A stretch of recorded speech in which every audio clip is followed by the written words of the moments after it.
ഭീഷണിപ്പെടുത്താന്നല്ല. കാരണം ഞാൻ പറയാം, കുനാൽ സാഹിബ് നേരെ ചൊവ്വയിൽ പറഞ്ഞു, ജോണി ചോദിച്ചപ്പം പറഞ്ഞു ഹരിതയുടെ കുട്ടികളെ കൊടുക്കുമെന്ന്. അപ്പം പറഞ്ഞു ഇല്ല, അവരെയൊക്കെ ഓരോ സ്ഥലത്ത് ഇരുത്തിയിട്ടുണ്ട്. ഇത് ഞാൻ പറഞ്ഞല്ല, നിങ്ങളുടെ മീഡിയ ചാനലിലുള്ള ലൈവാണ്. ലൈവല്ല, അവിടെ ഉണ്ട് ജോണിയുടെ. അത് കഴിഞ്ഞ് ഞാൻ പല പ്രാവശ്യം കുനാൽ സാഹിബിനോട് ഞാൻ ചോദിച്ചു, നിങ്ങൾ തഹലിയക്ക് കൊടുക്കുന്ന ഇല്ല തഹലിയ വരില്ല. പല പ്രാവശ്യം മലപ്പുറം ജില്ലയിലുള്ള പലരും എനിക്ക് ഫോട്ടോസ് ഇട്ട് വന്നു, നൂർബിൻത ഇവർ നോക്കിയ ഡെയിലി പാണക്കാടും അവിടെ എത്തുന്നുണ്ട്, നിങ്ങൾ എങ്ങനെ മിണ്ടാണ്ടിരുന്നാൽ പറ്റുമോ? ഞാൻ കുനാൽ സാഹിബിനോട് ചോദിച്ചു, വനിതാ ലീഗ് അവിടെ വന്ന് ഇന്ന് വരെ സ്ഥാനാർത്ഥി നിർണയ വേളയിലോ സ്ഥാനാർത്ഥി നിർണയ ചർച്ചകളിലോ ഒരു വനിതകൾ പോലും പാണക്കാടോ നേതാക്കന്മാരുടെ വീടുകളിലോ പോയി പറയാറില്ല. അത് പിന്നെ സമ്മർദ്ദം തന്നെയല്ലേ? ഭീഷണി എന്നല്ല പറയുന്നത്, അതെനിക്കറിയില്ല. ഭീഷണി അവരാണ് ഉയർത്തിയിരുന്നത് അന്ന് അവര് ഹരിത വിവാദത്തിൽ അവരെന്തൊക്കെ ഭീഷണിയായിരുന്നു പത്രമാധ്യമങ്ങളുടെ മുമ്പിൽ ഉയർത്തിയത്. ലത്തീഫ് തുറയൂറിന്റെ അങ്ങനെ പോകാറില്ല. പോയാൽ തെറ്റില്ല, ദിവസം പോകേണ്ട ആവശ്യമില്ല എന്ന് കുനാൽ സാഹിബ് എന്നോട് പറഞ്ഞു. അതെ, തെറ്റില്ല, പോയിക്കോട്ടെ. അതേ, ഇത് നമുക്കും അവസരം തരണം എന്നാ പറയുന്നത്. ഉപയോഗിക്കാന്ന് വെച്ചാൽ ഞാൻ പറയട്ടെ, ഞങ്ങൾ 90-കൾ മുതൽ സഞ്ചരിച്ചു കൊണ്ടിരിക്കുന്നവരാണ്.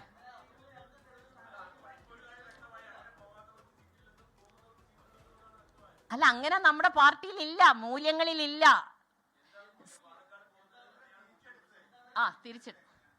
തിരിച്ചെടുത്ത ഞങ്ങൾക്ക് തന്നെ അറിയുന്നില്ല. ഞങ്ങൾ ചോദിച്ചു, അതല്ലേ ഞങ്ങളെ ബോധ്യപ്പെടുത്തണ്ടേ? വേണ്ട, വനിതാ ലീഗിനെ വിളിച്ചുകൊണ്ട് ഇങ്ങനെയുള്ള സ്ഥാനാർത്ഥികളെയാണ് ഞങ്ങൾ നിർത്തുന്നത്.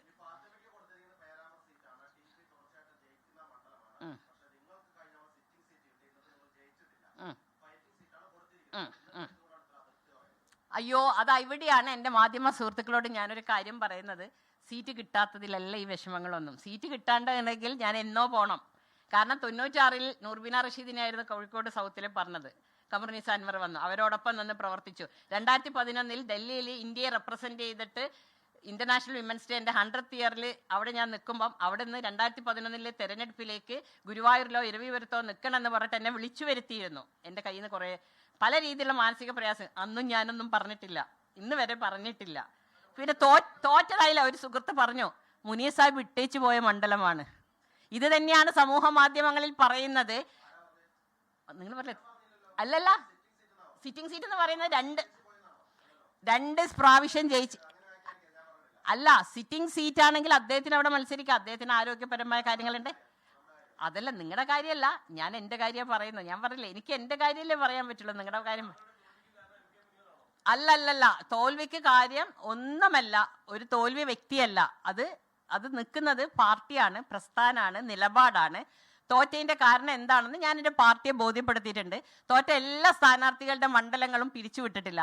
ഞാൻ പ്രതിദാനം ചെയ്ത ഞാൻ നിന്ന മണ്ഡലത്തിലെ പാർട്ടി പിരിച്ചുവിട്ടിരുന്നു. അപ്പൊ തന്നെ പാർട്ടി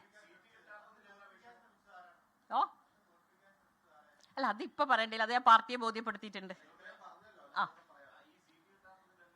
അല്ല, ഒരിക്കലും അല്ല. ഞങ്ങൾക്ക് മൂല്യത്തിന്റെ അടിസ്ഥാനമായിട്ടാണ് വനിതാ ലീഗ്. അല്ല, ഞാൻ പറഞ്ഞിട്ടെ,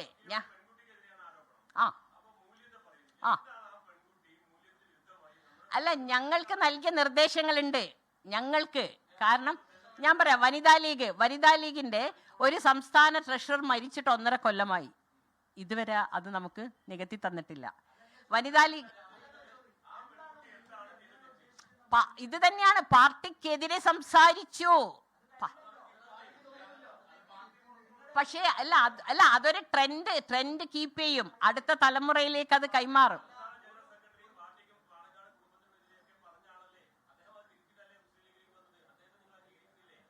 ആരാണ്? അല്ല, PMA സലാമിനെ ഞങ്ങൾ പാർട്ടി എടുത്തോണ്ട് അംഗീകരിക്കുന്നു, ഇപ്പോഴും അംഗീകരിക്കുന്നില്ല എന്ന് പറയാം. ഞങ്ങൾക്ക് മൂല്യാധിഷ്ഠിതമായി ഇല്ലെങ്കിൽ അതിൽ നിന്ന് മാറിക്കാനല്ലേ ഞാൻ വരുന്നത്. അതിനല്ലേ ഞാൻ പറയുന്നത്.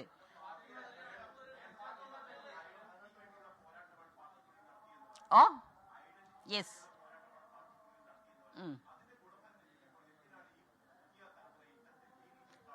പുതിയ തലമുറയിൽ ഞാൻ പറഞ്ഞില്ലേ, പുതിയ തലമുറ വഴിതെറ്റാൻ പാടില്ല. വേണ്ട, ഞാൻ പറയാം. പണാധിപത്യം ഞാൻ പറയാം. സംസ്ഥാന വനിതാ ലീഗിന്റെ കമ്മിറ്റിയിൽ അതിശക്തമായി ഞാൻ പറഞ്ഞ ഒന്നായിരുന്നു, മുസ്ലിം ലീഗിന്റെ വനിതകൾ, മുസ്ലിം ലീഗിന്റെ ഞാൻ പറയുന്നല്ലോ, വനിതകൾ ഇടക്കിടക്ക് ഗൾഫിൽ പോകുന്നുണ്ട്. ഏതെങ്കിലും രാഷ്ട്രീയ പാർട്ടിയുടെ വനിതകൾ എന്തിന് ഗൾഫിൽ പോകുന്നു? അവര് പോവാറില്ല. പാർട്ടിക്കൊരു കോഡ് ഓഫ് കോണ്ടാക്ട് ഇല്ല. പാർട്ടി അത് പെരുമാറ്റച്ചട്ടം അല്ല. നമുക്കും കൂടി പറഞ്ഞോട്ടെന്നേ. നിങ്ങൾ പുതിയ തലമുറക്ക് വേറൊരു നിയമം, വനിതകൾക്ക് വേറൊരു നിയമമാക്കി മാറ്റില്ലെന്നേ ഞങ്ങൾ പറയുന്നുള്ളൂ.